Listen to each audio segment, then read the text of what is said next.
Assalamualaikum warahmatullahi wabarakatuh. Nama saya Reina Priani dari kelas 11 Agama 2. Nomor absen saya 33. Di sini saya akan menjelaskan tentang pengertian konflik sosial menurut Alabanes. Konflik adalah keadaan masyarakat yang mengalami kerusakan keteraturan sosial yang dimulai dari individu atau kelompok yang tidak setuju dengan pendapat dan pihak lainnya, sehingga mendorong terjadinya perubahan sikap, perilaku, dan tindakan atas ketidaksetujuannya. Penyebab konflik dapat berkembang karena berbagai sebab sebagai berikut.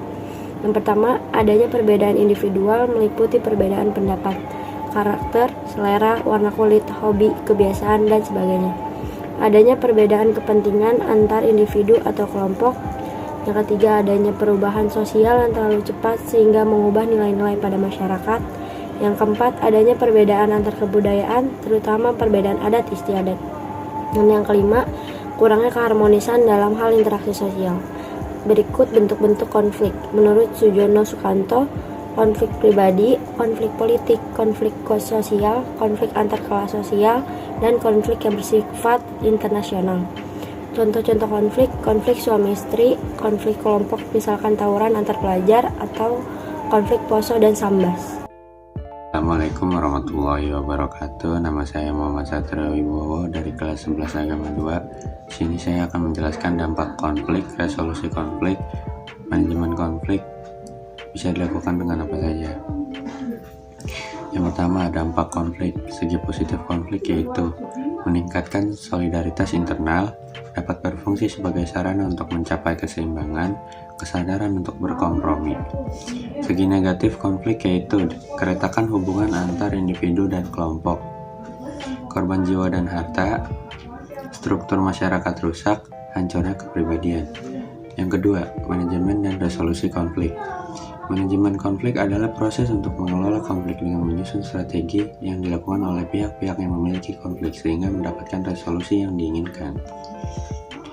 Yang ketiga, manajemen konflik bisa dilakukan dengan 1. Mempertahankan disiplin dapat digunakan untuk mengelola dan mencegah konflik. 2. Dengan menerapkan komunikasi yang efektif dalam kegiatan sehari-hari akan menciptakan lingkungan yang kondusif. Yang ketiga, mendengarkan secara aktif merupakan hal penting dalam mengelola konflik. Adapun strategi untuk mengelola konflik. 1. Menghindar. Strategi ini berusaha untuk menunda konflik tanpa batas yang memungkinkan pihak-pihak yang bersangkutan untuk menenangkan diri. Dengan menunda atau mengabaikan konflik, berharap masalah itu bisa diselesaikan sendiri seiring berjalannya waktu. 2.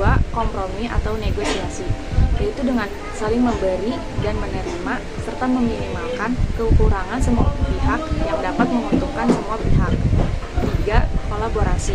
Strategi ini berarti perlu adanya satu komitmen dari semua pihak yang terlibat untuk saling mendukung dan saling memperhatikan satu sama lainnya. Resolusi konflik. Ada berbagai cara untuk menyelesaikan suatu konflik. 1. Koersi, yang berarti pemaksaan. 2.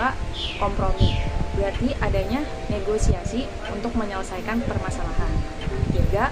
Arbitrasi, adanya orang penengah untuk memberi keputusan dalam suatu penyelesaian masalah. 4. Mediasi, penyelesaian konflik yang diperantai oleh orang yang dipercaya kedua belah pihak. 5. Konsiliasi, mencari jalan keluar dengan membuat keputusan bersama. 6. Toleransi, menghargai dan menerima setiap perbedaan yang ada. 7. Stalemate, keadaan ketika kedua belah pihak yang bertentangan memiliki kekuatan yang seimbang, hingga pada akhirnya berhenti pada titik tertentu untuk tidak melakukan pertikaian.